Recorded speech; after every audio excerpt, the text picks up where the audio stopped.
There's something about hearing children laugh and play. To me, it's one of the most beautiful sounds on the planet. But you know what's the exact polar opposite of that? The sound of a terrified child. These events happened when I was working as a lifeguard at one of the local swimming pools. You see, in my county, there's two publicly owned swimming pools. The one that I worked at was the largest and had the most traffic. And during the daytime, you could have 50 to 60 kids all in the pool at the same time, thrashing around, fighting, trying to drown each other.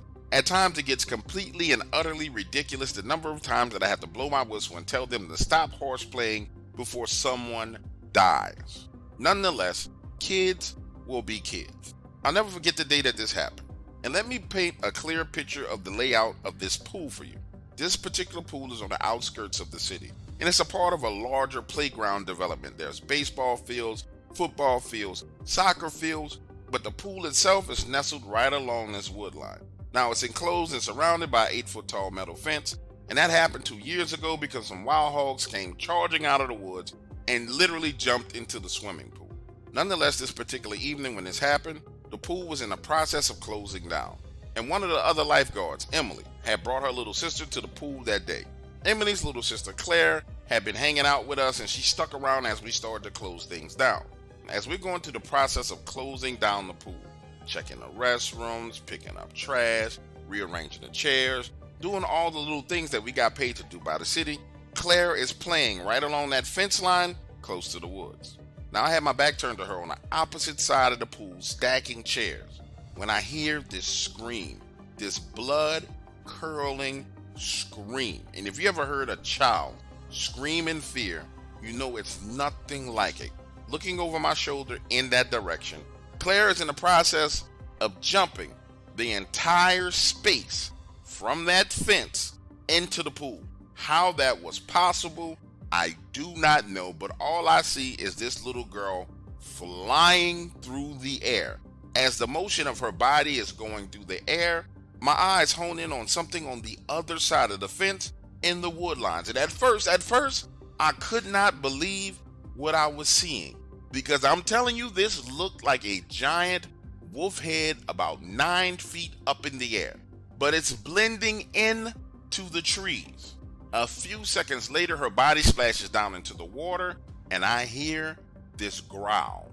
I'm talking about a loud, deep, guttural growl that felt like the vibrations hit me in my stomach, went through my intestines, hit my liver, and came out the other side. A growl so loud that Emily herself came running out of the women's bathroom, looking around. So now, imagine a scene. My body is now fully turned in that direction. Claire is swimming full speed across the pool, coming in my direction. Emily is on the far end of the pool by the bathrooms, looking around, trying to figure out what is going on. And now the treetop begins to shake like this thing is climbing up the tree. Now let me stop right here for a moment in the story and preference some things that I probably should have said before I started telling you this. Now let me stop right here and preference a few things, and I probably should have told you this at the beginning of the story. I did not know that Dogman existed, knew nothing about it, had no prior knowledge of it, no prior understanding of it, nothing whatsoever. At that point in time in my life, all I know is what my eyes showed me. A giant freaking wolf head there in the trees, and then I saw the top of the tree shaking back and forth like something was climbing up the tree. Claire is not climbing out of the pool on the side that I'm on, screaming, "It's a monster, it's a monster, it's the monster, it's a monster, it's a monster, it's a monster," grabbing me by my waist. Then she pulls me by the arm and starts trying to drag me away from the pool. Again, Emily is at the far end of the pool looking at the situation, and she takes off running. Now, if you're wondering how the entire situation ended, it ended with all of us running out of there, headed to the parking lot, getting in our cars and leaving. Not closing the pool down, not locking the gate, not doing anything. When I got home, I called the director of the facility and told him exactly what happened, and told him that it would be a good idea if he was to go over there and close the pool up. Now, if you want to hear the crazy part, here it is. The following day, we come back to the pool.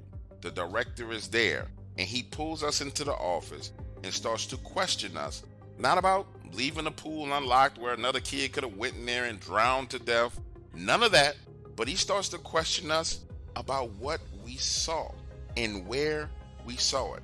After that, the pool was closed for a week, and when we finally returned back to work, that wood line that was close to the fence was completely cut back 50 yards. They had removed every tree and grinded the stumps down. It was nothing but an open field.